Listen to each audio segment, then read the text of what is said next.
Assalamualaikum warahmatullahi wabarakatuh.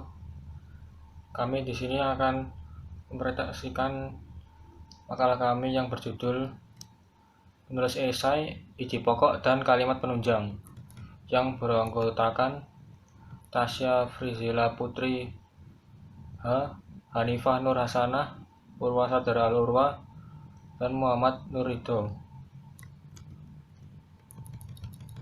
Kata pengantar. Puji dan syukur kami haturkan kehadirat Tuhan Yang Maha Esa, karena dengan pertolongannya kami bisa menyelesaikan karya ilmiah yang berjudul Menulis Esai, Ide Pokok dan Kalimat Penunjang.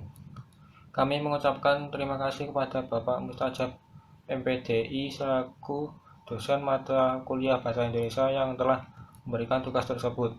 Tidak lupa rahasia terima kasih kepada anggota kelompok 11 yang telah berusaha keras sehingga makalah ini dapat diselesaikan dengan tepat waktu.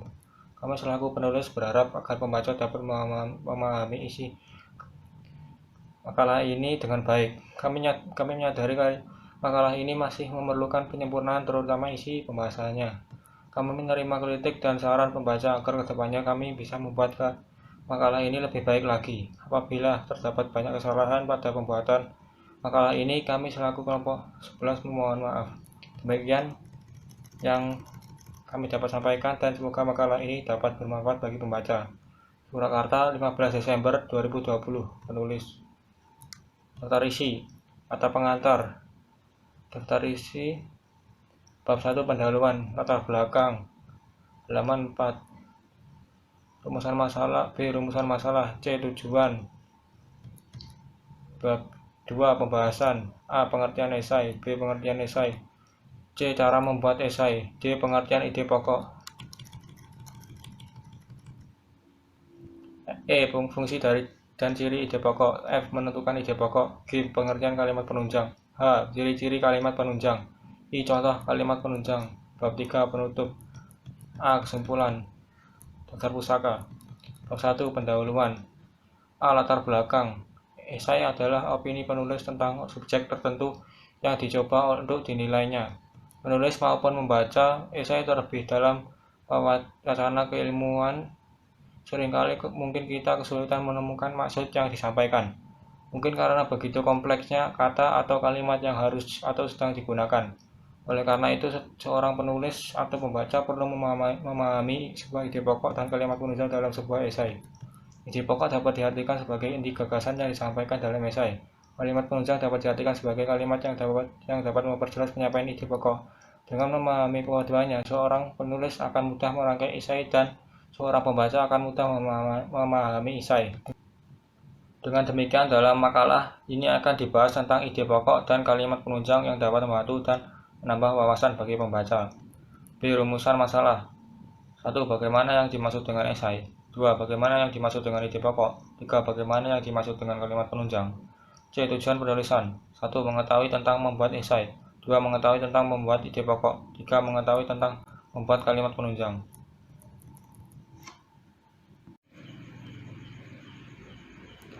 Bab 2. Pembahasan. A. Pengertian esai. Esai adalah tulisan yang menggambarkan opini penulis tentang subjek tertentu yang dicoba untuk dinilainya. Dalaman 2011. Esai merupakan karangan atau bentuk tulisan lebih dari satu paragraf. Esai menyampaikan kejadian yang terjadi di masyarakat atau lingkungan, berupa fakta atau pengalaman. Esai juga berisi pendapat atau pandangan penulis tentang hal yang dibicarakan, sehingga bersifat argumentasi dan subjektif. Wijayanti, DKK 2012.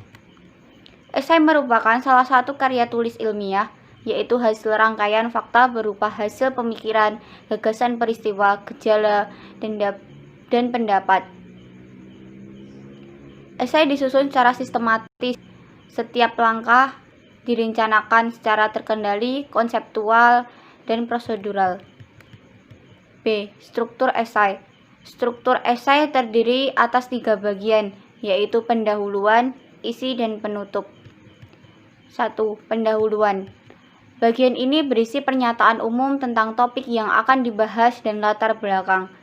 Topik adalah pokok pembicaraan. Syarat dalam pemilihan topik diantaranya menarik minat penulis, diketahui dan dikuasai oleh penulis, cukup sempit dan terbatas, serta tidak terlalu baru atau kontroversial. Pendahuluan juga terdiri atas beberapa kalimat atau pernyataan umum, dan kalimat tesis atau ide pokok tesis. Tesis dan topik bukanlah judul. Jika topik dan tesis dirumuskan di awal proses penulisan, sebaiknya perumusan judul dilakukan setelah seluruh karangan selesai. Setelah topik dirumuskan, penulis dapat dengan mudah menyusun kerangka tulisan dengan kalimat tesis. Kerangka tulisan adalah suatu rencana kerja yang memuat garis besar atau tulisan yang akan digarap.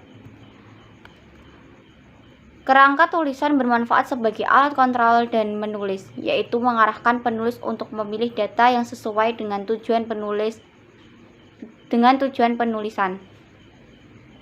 Manfaat lain kerangka tulisan adalah: A. Tulisan dapat disusun secara teratur. B. Tulisan tidak mengalami pengulangan data khusus atau rujukan dapat dengan mudah dicari. Dan C. Memudahkan pembaca dalam melihat wujud, gagasan, struktur, serta nilai umum tulisan tersebut. Yang kedua, paragraf isi. Bagian isi berisi uraian pernyataan yang disampaikan pada paragraf pendahuluan. Paragraf isi juga membahas topik atau subtopik yang sudah dinyatakan dalam tesis. Teknik penulisan paragraf isi diantaranya: A. Memberikan contoh atau ilustrasi. B. Menguraikan secara kronologis suatu kejadian. C. Mendefinisikan istilah yang berkaitan. D. Membandingkan atau mengontraskan. E. Menganalisis atau mencari sebab akibat. F. Menguraikan akibat atau konsekuensi. D. Menerapkan bagaimana cara kerja atau fungsi. D. Melukiskan fisik atau watak orang, tempat, barang, atau tindakan yang dibicarakan. Yang ketiga, paragraf penutup. Paragraf ini berisi simpulan atau ringkasan dari hal-hal penting yang telah dikemukakan. Unsur bagian penutup esai yaitu kesimpulan, saran, dan daftar pustaka atau referensi. Hal yang perlu diperhatikan dalam menulis kesimpulan adalah: A. Jangan mengulang uraian yang dapat di bagian hasil analisis. B. Jangan melakukan hal-hal baru yang memerlukan ulasan lebih lanjut. C. Jangan memasukkan bagian dari kerangka teori. Cara membuat esai. Ada beberapa hal yang perlu diperhatikan dalam menulis esai, yaitu yang pertama, menyeleksi gagasan dan menulis pengantar atau kalimat topik. Yang kedua, setelah mengumpulkan gagasan atau fakta, kamu perlu memikirkan bagaimana mengaitkan gagasan atau fakta tersebut dengan topik. Jika kamu telah menentukan gagasan utama, tulislah kalimat pengantar yang dapat mempresentasikan gagasan tersebut dengan jelas dan menarik. Paragraf tersebut harus memuat pernyataan dua bagian, yaitu pernyataan umum dan pernyataan tesis. Yang ketiga, pernyataan umum merupakan perkenalan akan topik esai dan menyertakan latar belakang informasi tentang topik tersebut. Yang keempat, pernyataan tesis merupakan gagasan pengontrol yang memuat inti topik yang akan dibahas. Yang kelima, setiap paragraf harus fokus pada kalimat topik dan memiliki transisi logis yang memungkinkan pembaca memahami hubungan antar kalimat. Yang keenam, uraikan alasan dan contoh yang spesifik dan konkret agar dapat meyakinkan. Yang ketujuh, jika paragraf pendukung sudah dilengkapi, tentukan bagaimana kesimpulannya. Langkah-langkah yang dapat dilakukan dalam menyusun esai adalah sebagai berikut. Yang pertama, menentukan topik dan melakukan penelitian mengenai topik yang dipilih. Yang kedua, membuat kerangka tulisan sebagai gambaran keseluruhan esai. Yang ketiga, mencari dan mencatat referensi yang berkaitan dengan topik. Yang keempat, menyusun ide dan menulis esai. Yang kelima, menulis kesimpulan berdasarkan isi esai. Yang keenam, membaca ulang dan memperbaiki apabila dirasa ada yang kurang tepat. Yang terakhir, menyusun referensi yang digunakan. Pengertian ide pokok yaitu ide atau gagasan yang menjadi pokok pengembangan paragraf. Ide pokok ini terdapat dalam kalimat utama. Nama lain ide pokok adalah gagasan utama atau gagasan pokok. Dalam satu paragraf hanya ada satu ide pokok. Kalimat utama adalah kalimat yang di dalamnya terdapat ide pokok paragraf. Kalimat utama ini dijelaskan oleh kalimat-kalimat lain dalam paragraf tersebut, yang disebut dengan kalimat penjelas. Nama lain untuk kalimat utama adalah kalimat topik. Kalimat penjelas yaitu kalimat yang menjelaskan kalimat utama. Fungsi dan ciri ide pokok. Fungsi ide pokok adalah memberikan penjelasan dari inti suatu bacaan atau paragraf sehingga pembaca dapat dengan mudah memahami paragraf tersebut, dan menjelaskan inti dari suatu paragraf dengan mengidentifikasikan ide pokok kita. Dan kita dapat mengetahui ide utama dari paragraf tersebut. Adapun ciri-ciri ide pokok antara lain, yang pertama yaitu memiliki kalimat pendukung atau kalimat pengembang atau penjelasan. Yang kedua yaitu ada yang mendukung, baik itu berupa penjelasan atau alasan yang menguatkannya. Yang ketiga yaitu inti dari sebuah paragraf atau pusat pembahasan. Contoh dalam menentukan ide pokok misalnya, reptilia adalah segala jenis hewan yang berjalan melata atau merayap. Contohnya adalah ular, kadal, buaya, dan penyu. Mereka bertulang keras dan memiliki sisik pada kulit. Kalimat utama dari paragraf di atas terletak di awal paragraf, yaitu reptilia adalah segala jenis hewan yang berjalan melata atau merayap. Ide pokok dari paragraf ini adalah pembahasan tentang reptilia. Dari ide pokok ini kita dapat mengetahui apa isi dari keseluruhan paragraf. Menentukan ide pokok. Cara menentukan ide pokok secara garis besar ada dua, yaitu sesuai dengan jenis paragrafnya. Yang pertama yaitu paragraf yang memiliki kalimat utama. Cara menentukan ide pokok pada paragraf yang memiliki kalimat utama sangatlah mudah, yaitu dengan mengambil isi utama itu sendiri. Contoh, Indonesia memiliki kekayaan alam yang sangat melimpah. Kekayaan alam tersebut terdiri dari kekayaan alam yang bersumber dari darat, laut, dan dari dalam perut bumi. Ide pokok paragraf di atas terletak pada kalimat pertama, karena kalimat pertama merupakan kalimat utama. Dengan demikian, ide pokok paragraf ini di atas yaitu Indonesia memiliki kekayaan alam yang sangat melimpah, atau kekayaan alam Indonesia sangat melimpah. Paragraf yang tidak memiliki kalimat utama. Cara menentukan ide pokok pada paragraf yang tidak memiliki kalimat utama yaitu menyimpulkan isi paragraf tersebut. Contoh, banjir melanda daerah Sumatera Selatan dengan ketinggian 1 meter. Banjir juga melanda wilayah Tangerang, Banten dengan ketinggian yang sama 1 meter. Seolah tak mau kalah, ibu kota Jakarta pun dilanda banjir dengan ketinggian mencapai 1,5 meter. Oke, pengertian kalimat penunjang. Kalimat penunjang merupakan salah satu jenis kalimat yang umumnya bertindak sebagai penjelas atau penguat bagi gagasan utama yang terkandung di dalam kalimat utama. Kalimat ini sendiri umumnya bersifat spesifik. Dalam sebuah teks atau paragraf, bentuk dari kalimat pendukung itu sendiri biasanya terdiri dari fakta. Contoh, data dan argumen yang mendukung kalimat utama. Semakin banyak klausa utama dalam sebuah paragraf, maka akan semakin baik pula paragrafnya. Ciri-ciri kalimat penunjang. Kalimat penunjang ini agar lebih mudah mencarinya mempunyai ciri tersendiri, yaitu 1. Kalimat ini umumnya tidak bersifat otonom. 2. Biasanya menjelaskan atau mendeskripsikan topiknya. 3. Membutuhkan kata pendukung dalam kurung bahkan, misalnya contoh, untuk mewujudkan koherensi dalam kurung tautan antar kalimat. 4. Memiliki kaitannya dengan kalimat sebelumnya.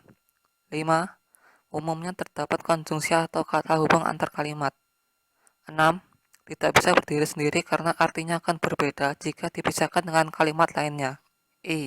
Contoh kalimat penunjang.